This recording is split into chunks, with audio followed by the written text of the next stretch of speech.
말씀은 야고보서 5장 13절로 18절 말씀입니다. 야고보서 5장 13절로 18절 말씀. 야고보서 5장 13절로 18절 말씀 교독하겠습니다.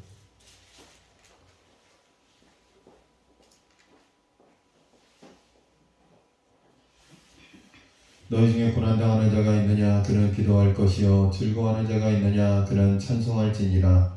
너희 중에 병든 자가 있느냐? 그는 은혜의 장로를 요청할 것이요 그들은 주의 이름으로 기름을 받으며 그를 위하여 기도할지니라. 믿음의 기도는 병든 자를 구원하리니 주께서 그를 일으키시리라. 혹시 죄를 범하였을지라도 사하심을 받으리라. 그러므로 너희 죄를 서로 고백하며 영이 낫기를 위하여 서로 기도하라. 의인의 강물을 역사하는 이니 믿음이니라. 엘리야는 우리와 성정이 같은 사람이로되 비가 오지 않기를 간절히 기도한즉 3년 6개월 동안 땅에 비가 오지 아니하고 다시 기도하니 하늘이 비를 주고 땅이 열매를 맺었느니라. 아멘. 네, 감사합니다. 네, 김성교의 믿음은 분투다라는 책에 연인 사이인 자매가 형제에게 쓴 인상적인 글귀가 있습니다. 네, 남녀 사이가 연인 사이인데 여자가 형제에게 쓴 글이에요. 너의 1000번의 멋진 이벤트보다 내가 하지 않았으면 좋겠다고 말한 그 한 가지를 하지 않는 것이 내게 더 큰 감동이야 라고 이야기했습니다. 내 행복을 위해서 1000번의 이벤트를 기획하며 노력하는 형제의 모습도 감동이지만 내가 싫어하는 그 한 가지를 계속한다면 관계는 불행해질 수 있습니다. 여러분, 선악과가 그렇습니다. 모든 것을 다 허락했지만 절대 해서는 안 되는 그 한 가지는 바로 선악과를 따먹으면 안 되는 일이었습니다. 그 한 가지 불순종함으로써 하나님과 인간과의 관계가 단절되었습니다. 우리는 주님을 기쁘시게 해드리기 위해서 수많은 예배와 섬김을 합니다. 하지만 그것보다 주님이 싫어하시는 것, 그것 한 가지 하지 않는 것이 더 중요하지 않을까, 그런 생각을 해보게 됩니다. 여러분, 남녀 사이에서 많은 이벤트를 하고 여러 가지 선물을 주고 여러 가지 계획을 합니다만 그것보다 더 중요한 것은 내가 꼭 하지 않았으면 그 한 가지 하지 않는 것이 나에게 더 큰 감동이다. 자기야, 나는 당신이 담배 끊었으면 좋겠어. 아무리 많은 이벤트를 해도 여자친구가 정말 원하는 건 뭐예요? 담배 안 피는 거, 혹은 교회 나가는 거. 다른 여러 가지 이벤트보다 더 중요한 것은 여자친구가 하지 않기를 바라는 그 한 가지를 하지 않는 것이 더 큰 은혜이고 감동이다. 하나님께서 우리에게 원하시는 많은 것들이 있습니다. 우리가 또 하나님 위해서 예배를 드리고 섬기고 봉사합니다. 그러나 더욱더 중요한 것은 하나님이 싫어하는 것, 그것 한 가지를 우리가 끊고 하지 않는 것. 하나님 정말 싫어하는 것이 무엇일까? 여러분 다 아시지 않습니까? 그것을 내가 결단하고 하지 않는 것, 그것이 하나님께 더 큰 감동이고 은혜가 되지 않을까라는 이야기입니다. 우리 모두 믿음의 성도들이 믿음의 삶 가운데 살아가시면서 올 한 해 정말 하나님 싫어하시는 것, 그런데 내가 못 고치고 있는 것, 그것을 한번 고쳐볼 수 있는 한 해가 될 수 있기를 간절히 소망합니다. 여러분, 살다 보면 인생 앞에 갑자기 홍해바다 같은 거대한 문제에 가로막힐 때가 있습니다. 그런 상황에 기도조차 나오지 않습니다. 고난의 무게에 압도돼서 말입니다. 주님은 우리를 더 단련시키고 정금같이 사용하시기 위해 때때로 고난과 역경을 주십니다. 이 고난을 무엇으로 이길 수 있겠습니까? 그것은 바로 기도입니다. 오늘 설교 제목처럼 고난이 올 때 기도로 승부하자. 우리의 삶에 여러 가지 무게 어려움들이 있습니다. 그 고난의 문제 앞에서 그 고난을 하나님께 주시는 기도의 능력으로 해결해 나갈 수 있기를 바랍니다. 잠언에서 강조하는 것 중 하나가 마음을 지키라는 것입니다. 4가지 마음을 소개합니다. 초심, 진심, 중심, 합심. 초심, 진심, 중심, 합심. 여러분, 사람 마음이 4가지 마음이 있어요. 초심이 있고요, 진심이 있고요, 중심이 있고요, 합심이 있어요. 초심, 진심, 중심, 합심. 여러분, 이 4가지 마음 가운데 여러분 어떤 마음을 지키며 살아가야 될까? 여러분, 먼저 초심입니다. 여러분, 신앙 가운데 살아가면서 초심을 잃지 않는 것은 참 중요합니다. 목사님이 많이 강조하시는 것이 있습니다. 여러분, 첫사랑을 잃지 마세요. 여러분, 첫사랑이 무엇입니까? 여러분, 첫 정입니다. 열정입니다. 그 뜨거움입니다. 예수 믿을 때 가지고 있었던 그 첫사랑과 뜨거움을 잃지 말고 그것을 기억하라라는 이야기입니다. 여러분, 초심은 끝까지 완주하게 하는 힘입니다. 여러분, 초심을 잃지 않는 사람들은 믿음의 삶을 끝까지 완주하는 거예요. 이탈하지 않는 거예요. 마지막까지 가게 할 힘이 바로 뭐예요? 초심이에요. 변질과 타협하지 않는 마음이에요. 초보자에게는 물론이지만 익숙한 경지에 오르는 사람에게 더 중요한 것이 있다면 그것은 뭐예요? 바로 초심이에요. 여러분 초심, 그 초심을 잃지 않는 저 여러분 될 수 있기를 간절히 소망합니다. 여러분 화장실 들어갈 때하고 나올 때하고 마음이 같으신 분 다르잖아요. 다르잖아요. 정말 다르잖아요. 정말 진짜 힘들 때 있잖아요. 운전하는데 갑자기 급한 거예요. 용무가 급한 거예요. 큰 게 급한 거예요. 정말 진짜 선동리에서부터 우리 사태까지요. 거의 1분에 왔어요. 1분에. 정상적으로만 3분 정도 걸리거든요. 거의 1분에 달려갔어요. 정말 진짜 그리고 나올 때는 그 마음이 같지 않아요. 들어갈 때 그 마음 같지 않아요. 초심. 두 번째는 진심이에요. 여러분 사람들은 눈치가 굉장히 빨라요. 개들도 알아요. 개도 사람의 마음을 알아요. 제가 가끔 우리 순돌이한테 순돌아 할머니 몸이 귀찮으신데 네 몸을 좀 받쳐라. 순돌아 수육이 되고 싶니? 탕이 되고 싶니? 전골이 되고 싶니? 그럼 어머니가 그래. 아이고 다 알아듣는다니까 다 알아듣는다니까 순돌이 다 알아듣는다니까 제발 그러지 말라고. 엄마 말기 뭘 알아? 또깨가 뭘 알아? 순돌아 할머니에서 수육이 되고 싶니? 전골이 되고 싶니? 탕이 되고 싶니? 그러면 말다 좀 잘 쳐다봐요. 저 인간이 뭐라 그러나. 제가 왜 이런 이야기를 하냐면 개들도 사람의 마음을 알아요. 자기 이뻐하는 걸 알아요. 할머니가 오면 꼬리를 짚고 막 그렇게 좋아하고 반가워. 왜요? 할머니가 자기 이뻐하는 걸 알아서 그래요. 여러분 개들도 그런 눈치가 있는데 사람은 어떻겠습니까? 여러분 아무리 그럴싸하게 포장을 해도 그 사람이 진심인지 아닌지 조금만 지나면 그 사람의 마음을 아는 거예요. 그래서 진심으로 말하면 볼륨을 안 높여도 다 알아듣는 거예요. 내 마음이 받아들여지기 위해서는 무엇보다도 진심이 절대적으로 필요한 거예요. 왜 목사님 우리 성도들 정말 사랑하는지 사랑하지 않는지 성도들이 알까요 모를까요? 알아요. 성도들이 나를 사랑하는지 사랑하지 않는지 알까요 모를까요? 알아요. 여러분 지내다 보면 그 사람의 마음과 진심을 알게 되는 거예요. 그래서 다 통하게 되어 있다는 거예요. 세 번째는 뭐냐면 중심이에요. 여러분 중심만 있으면 극단적인 상황에서도 흔들리지 않습니다. 무엇보다 하나님이 보시는 것은 뭐예요? 중심을 보시는 거예요.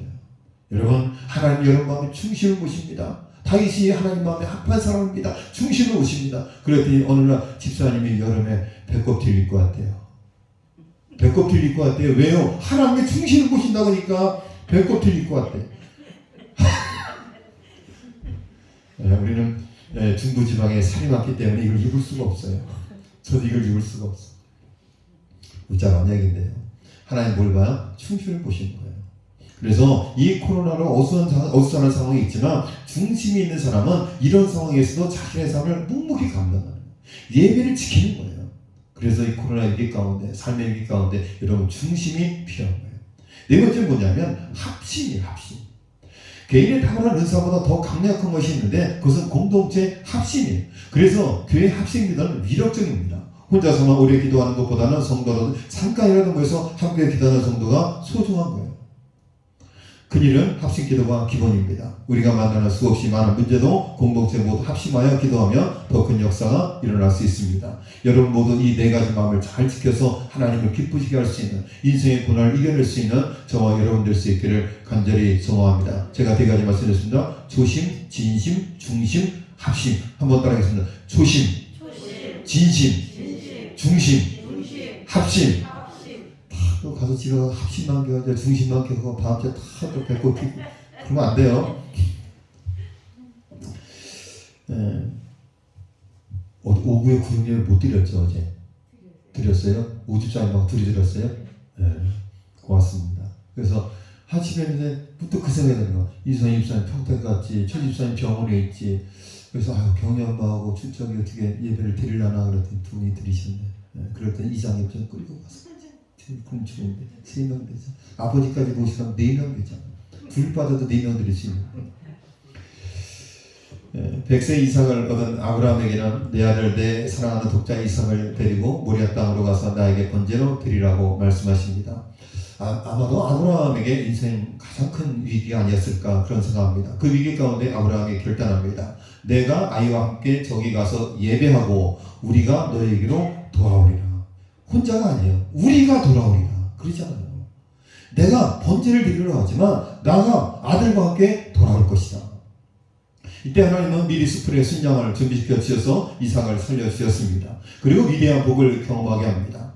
여러분, 꽃의 수명을 연장하려면 꽃줄기를 일직선이 아니라 대각선으로 잘라야 됩니다. 그러면 물을 흡수하는 면적이 훨씬 넓어져서 싱싱한 꽃을 오랫동안 볼 수 있다는 얘기예요. 그래서 여러분, 꽃꽂이를 항상 이렇게 사선으로 대각선으로 꽃을 자르는 여러분 아시죠? 다 그렇게 자릅니다. 그 이유가 있는 거예요.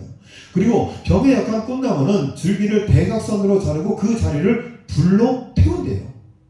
저도 사실 처음 들었습니다. 불로 태운대요. 불로 태우면 물을 흡수하는 힘이 강해지고 나무의 부패도 막아준대요. 할렐루야. 야, 그러니까 하나님께서 우리를 뭘로 연단하시는 거예요? 불로 연단하시는 거예요. 왜요? 우리가 더 잘 흡수하고 더 강해지기를 위해서 하나님께서 우리를 불로 연단하시는 거예요. 큰 고난과 어려움을 통해서 우리가 연단받게 되면 우리의 믿음이 더 큰 믿음이 될 수 있다라는 얘기예요. 병든 꽃에 가위를 대지 않으면 그 꽃은 곧 시들어버리고 주변의 꽃들에게도 병을 옮기게 된대요. 그래서 노련한 정원사는 꽃나무에 가위질을 해야 할 때를 잘 아는 거예요. 그러면 하나님은 우리 인생에 뭐예요? 정원사예요. 우리를 언제 잘라야 할지, 언제 우리를 불러 태워야 될지, 우리가 병들어 있는 것을 그냥 내버려두면 나만 병드는 것으로 끝나는 것이 아니라 그 부정적인 요소들을 다른 사람들에게 공동체에 확산시킬 수도 있다는 이야기예요. 여러분, 이상하게 긍정적인 분위기는 빨리 확산이 되지 않는데 나쁜 소문이나 부정적인 내용들은 더 빨리 퍼지는 것을 보게 돼요. 하나님이 사람을 훈련하는 방법도 마찬가지입니다. 한 인간을 성숙한 인격체로 만들기 위해서 줄기를 자르는 아픔을 주시기도 하고 그것이 부족하면 불에 태우는 따끔한 고난도 주십니다. 역경은 사람을 강하게 만들기 때문입니다. 역경 없는 인생은 건조합니다. 바다에 적당한 파도가 있어야 윈드서핑을 즐기는 것과 마찬가지입니다. 그러므로 오늘의 고난은 필요한 아픔일 뿐입니다. 고난에 두려워 피하는 사람에게 역경은 거대한 파도처럼 두렵게만 느껴지기 때문에 그렇습니다. 미국 디트로이트의 자동차 세일즈맨이었던 로버트 윌킨스는 한국전쟁에 참여를 했습니다. 1951년 불행하게도 북한군의 포로가 되어서 수용소 생활을 시작했습니다. 포로 수용소 생활은 모두에게 잃어버린 시간일 뿐이었습니다. 하지만 그는 역경을 기회로 삼았습니다. 대다수 포로는 수용소에서 음식과 여자 이야기로 소일했습니다. 그냥 갇혀있으니까 하나님 먹는 이야기. 야, 나 이 수용소에서 나가면 짜장면 먹어야지, 통닭 먹어야지, 뭐 먹어야지. 그 먹는 이야기. 야, 그때 삼겹살 육젓 올려가지고 다 먹어. 정말 그 먹는 얘기만, 여자 얘기만 그랬습니다. 가끔 석방의 생활 계획이나 희망을 이야기하는 경우도 있었습니다. 그 중에는 고향으로 돌아가면 어떤 차를 사겠다고 이야기하는 사람도 있었습니다. 자동차 세일즈맨이었던 윌킨스는 내일 운명이 어떻게 될지 모르는 그 상황에서 그 말을 흘려듣지 않았습니다. 포로들의 이름과 주소를 하나하나 수첩에 적기 시작했습니다. 무려 3,272명의 신상을 기록했습니다.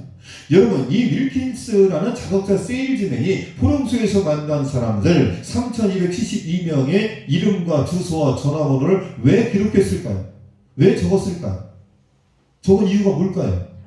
자동차를 팔아먹으려고. 어떻게 해요? 나중에 포로소에서 나가면. 이 사람은 인생의 위기를 기회로 삼았다라는 거예요. 포로 수용소 안에서 절망하고 포기한 것이 아니라 나는 이 수용소를 나간다. 그리고 나는 이 사람들과의 관계 속에서 이 사람 신상 기록을 가지고 나는 자동차를 팔 것이다. 시전이 되고 고향으로 돌아와 미국 복직한 윌킨스는 포로 수용소 생활을 함께한 전우들 일일이 찾아갔습니다. 특별 할인 혜택을 주면서 자동차 구입을 권유해서 무려 몇 대를 판지 아세요? 3,272명을 찾아가서 몇 대 팔았을까? 무려 놀라지 마세요. 5대, 50대, 500대를 팔았어요. 500대. 와. 우리 석훈 형제도 세일즈 하잖아요. 그죠? 보험하시잖아요. 그죠? 여러분, 500명 계약을 했다. 할렐루야! 듣기만 해도 괜히 기분이 좋잖아요. 그죠? 우리 석훈 형제가 500명 계약을 했어요. 할렐루야. 아멘. 얼마나 좋겠어요. 너무 좋죠. 500명 계약을 했어요. 역경 속에 다가올 미래에 대한 희망을 품고 준비의 기회를 만들었습니다. 기회활용의 명수였던 것입니다. 여러분, 고난과 어려움이 하나님께서 우리를 선한 길로 인도하시고 하나님께서 축복 주시기 위한 하나님의 섭리요 계획이심을 믿고 바라보며 나아갈 수 있기를 바랍니다. 골로새서 4장 5절에 보니까 외인에게 대해서는 지혜로 행하여 세월을 아끼라 했습니다. 우리 삶이 역경의 한복판에 있을지라도 거기서 하나님이 주시는 기회를 붙잡을 수 있기를 바랍니다. 야곱이 삼촌 라반의 집에서 20년 동안 살면서 재산이 2배나 이루는 큰 복을 받았는데 한 가지 걱정거리가 있어요. 그게 뭐예요? 걱정거리가 뭐예요? 형 에서가 뭐예요? 에서가 400명을 이끌고 야곱을 죽이려고 했습니다. 그 고난과 위기를 만나게 되었을 때 야곱이 승부수를 띄웠어요. 야곱 가까이서 뭘로 승부수를 띄웠어요? 선물로요? 먹을 걸로요? 아니요, 기도로 승부수를 띄웠어요. 야곱이 홀로 남았더니 어떤 사람이 날이 새도록 야곱과 씨름하다가 날이 새려하니 나로 가게 하라 하니 당신이 내게 축복하지 않으면 가게 하지 아니하겠나이다. 죽기 살기로 결할 때 하나님께서 야곱의 이름을 뭘로 바꿔줬어요? 뭘로? 이스라엘로 바꿔주셨어요. 내가 하나님과 사람들과 더불어 겨루어 이겼음입니다. 야곱의 기도의 손을 들어주셨습니다. 이때 분이엘이 하나님을 만났고 원수 같은 형 에서도 친한 친구가 되었습니다. 창세기 33년 4절에 보니까 에서가 달려와서 야곱을 맞이하여 안고 목을 어긋 맞추고 그와 입 맞추고 서로 운이라. 이처럼 고난이 오고 역경이 찾아올 때 우리는 기도로 승부수를 띄워야 됩니다. 어떤 농부가 이렇게 기도했습니다. 하나님, 이번 여름에는 햇빛을 많이 쥐어서 농사가 잘 되게 하여 주옵소서. 여러분, 일조량이 많아야 됩니다. 추수하기 직전에 일조량이 많아야 돼. 햇빛이 따가워야 돼. 기도했어요. 그랬더니 하나님께서 그 기도를 들어주셨습니다. 그런데 가을에 추수를 해보니까 쭉정이만 가득했습니다. 이유가 뭘까요? 자, 심슨 높은 자님, 하나님께 기도했어요. 하나님, 햇빛을 내리지에 주시옵소서. 그래서 좋은 날씨 주셨는데 추수를 해보고 나니까 알곡에 들어찬 게 아니라 쭉정이만 가득했어요. 왜 그랬을까요? 비가 안 왔어요? 아니에요. 뭐가 안 왔어요? 뭘 맞아야 되는데 뭘 안 맞았어요? 사모님, 뭐예요? 서리. 그러니까 서리예요, 서리. 영롱 박사 부인은 달라. 제가 이거는 바삭하다니까는. 바삭해요. 고추를 조금 이따 심어야 돼, 지금.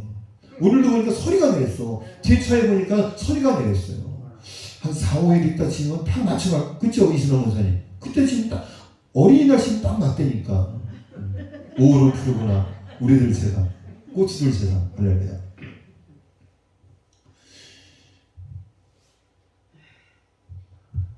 하나님, 농사가 잘 되게 해달라 기도했는데 이게 뭡니까? 농사를 다 망치지 않았습니까? 그때 하나님의 말씀이 들려왔습니다. 나는 잘못이 없다. 나는 내가 요구한 햇빛을 충분히 주었다. 그러자 농부는 왜 농사를 망칠 수밖에 없었는지 물었고 하나님이 이렇게 대답하셨습니다. 너는 햇빛만 구했지 찬서리를 구하지 않았다. 찬서리가 없으면 곡식은 연글지 않는단다. 그러니까 따가운 햇빛도 필요하고 찬서리도 필요하다. 그때 알곡이 연글어간다. 서리 없이는 곡식이 연글지 않고 고난 없이는 인생이 견고해지지 않는다는 교훈이에요. 고난과 역경에 어떻게 반응하느냐에 따라서 삶의 결과는 달라집니다. 시편 119편 71절에 보니까 고난당한 것이 내게 유익이라 이로 말미암아 내가 주의 윤례를 배우게 되었나이다. 하나님의 말씀을 깨닫고 내 것으로 만들기 위해서는 고난이 필요하다는 이야기예요. 시련을 당해본 사람들은요, 유행과 가사가 그냥 가사가 아니에요. 진심으로 가슴에 철저하게 와닿는 거예요. 사랑하는 여인과 헤어졌어요. 그런데 유행과 가사가 흘러나오는데 예전에 그냥 흘려졌던 그 가사가 헤어지고 나니까 그 아픔이 내게 철저히 와닿는 거예요. 고난과 시련과 아픔을 통해서 그 말씀이 내게 와닿는 거예요. 고난과 역경의 순간이 있었기에 값진 열매들이 맺히고 그것으로 인해 먼 훗날 돌이켜보면 오늘을 감사할 수 있습니다. 오늘 내 삶에 일어날 환영할 수 없는 사건들, 이해되지 않는 일들이 삶을 견고하게 하는 유익한 고난이 될 수 있기를, 그 위기를 기회로 삼을 수 있는 고난과 어려움을 앞에서 기도로 승부하는 저와 여러분 되시기를 주님의 이름으로 간절히 축원합니다. 사랑과 은혜가 많으신 하나님 아버지, 고난이 찾아올 때 좌절하지 말고 기도하게 하여 주시옵소서. 그 기도가 고난을 이기는 힘이 될 수 있도록 역사하여 주시옵소서. 우리는 고난과 연단을 통해서 하나님의 말씀을 더 깊이 깨닫게 되고 우리의 믿음은 더욱더 견고해지는 줄로 믿습니다. 우리 시독교회 모든 성도들, 우리 한국교회가 코로나19의 팬데믹 가운데서도 참고 견디고 이겨서 더욱더 단단한 한국교회가 될 수 있도록, 우리 시독교회가 될 수 있도록, 우리 시독교회 모든 믿음의 권속들 삶에 고난과 어려움이 찾아올 때 그 고난과 어려움이 믿음을 더욱더 견고하게 만드는 축복의 기회로 삼을 수 있는 긍정적인 신앙의 삶을 살아가는 우리 모두가 될 수 있도록 역사하여 주옵소서. 이 모든 말씀 예수님의 이름으로 기도드렸습니다. 아멘.